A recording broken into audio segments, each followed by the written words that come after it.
នឹងរឿងរបស់យើងបង្ហាញចំពោះនៃកាយភ្នំបៃតងដោយហៅថានៃកាយឈិងសានលោកលួយឈិងសានបាននិយាយជាមួយនឹងឡានស៊ូដោយពួកគេនឹងចុះពីភ្នំដើម្បីទៅជួបជាមួយនឹងអ្នកខ្លាំងអាចកំបាំងមួយនោះដើម្បីអរគុណគាត់ចំពោះអ្វីដែលបានផ្ដល់មកកាន់ពួកគេចំពោះខាងយីហ្វេងរបស់យើងវិញតែយើងក៏ឃើញថាគាត់ក៏បានយកអូឈិងទៅជាមួយផងដែរប៉ុន្តែអូឈិងនឹងវានៅតែមានជាមួយនឹងគំនិតអាក្រក់ចង់សម្លាប់ទៅកាន់យីហ្វេងប៉ុន្តែដូចជាគ្មានបានផលប៉ះពាល់អ្វីឡើយទៅកាន់យីហ្វេងជាពិសេសក៏ត្រូវបានយីហ្វេងរបស់យើងគំរាមផងដែរដោយសារតែទឹកមុខរបស់យីហ្វេងយើងគឺពិតជាកាយតែម្ដងរឿងរបស់យើងក៏បានបង្វែរមកដល់ខាងនេះម្ដងដែលយើងក៏បានឃើញចំពោះមនុស្សពីរនាក់ដែលមកពីនិកាយឈិងសានពួកគេគឺបានមកផ្ទះរបស់យីហ្វេងចំពោះព្រឹទ្ធាចារ្យលួយឈិងសានក៏បានចាប់អារម្មណ៍ជាមួយនឹងពន្លឺអ្វីមួយដែលបានចេញពីមុខផ្ទះរបស់លោកយីហ្វេងឡានស៊ូក៏បានស្រែកប្រាប់ថាខ្លួនមកពីខាងណាហើយក៏ត្រូវបានលោកលួយឈិងសានមកហាមឃាត់ពួកយើងគួរតែលាក់បាំងសិនទៅព្រោះថាគាត់គឺជាមនុស្សដែលអស្ចារ្យអញ្ចឹងហើយគាត់ជាមនុស្សដែលដាក់ខ្លួនអញ្ចឹងពួកគេមានតែកុហកថាជាមនុស្សធម្មតាពួកគេ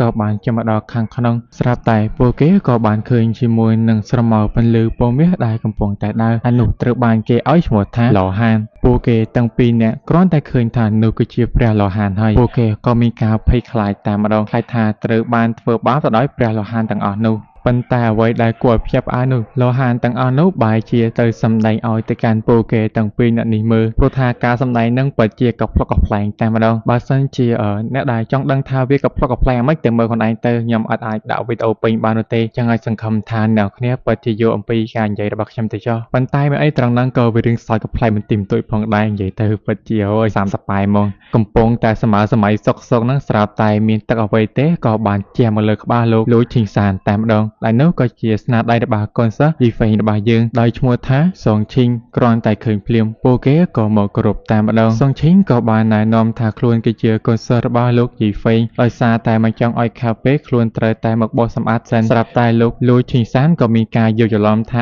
ការបោសសម្អាតនោះគឺមានន័យថាជំរះជាមួយនឹងចិត្តអាក្រក់របស់ពួកគេដូច្នេះហើយពួកគេក៏បានមកជួយសម្អាតផ្ទះរបស់យីហ្វេងតែម្ដងពេលយកមកដល់យីហ្វេងក៏បានឃើញជាមួយនឹងពួកគេហើយជាពិសេសហ្នឹងចំហាយថាពួកអ្វីដែលបានសាយភាយចេញនោះបានធ្វើឲ្យមនុស្សដែលបានមកពីនិកាយឈិងសានក៏មានការភ័យខ្លាចតែម្ដងងាប់ហើយហេតុអ្វីបានជាលោកយីហ្វេងគឺគ្មានអារម្មណ៍ថាទទួលដឹងពីចំហាយថាពួកអញ្ចឹងដែលគាត់ដើរទៅមើលទៅពិតជាសប្បាយតែម្ដងជាពិសេសហ្នឹងពួកគេក៏បានមកមើលអ្វីដែលយីហ្វេងយើងកំពុងតែធ្វើម្ហូបព្រោះថាវាមានជាមួយនឹងពន្លឺ7ពណ៌ដោយពន្លឺមួយនោះវាចេញមកពីអាវុធដែលវាជាអាវុធមួយដ៏អស្ចារ្យតែម្ដងយីហ្វេងឃើញថាពួកគេឈរនៅខាងក្រៅអញ្ចឹងក៏បានឲ្យ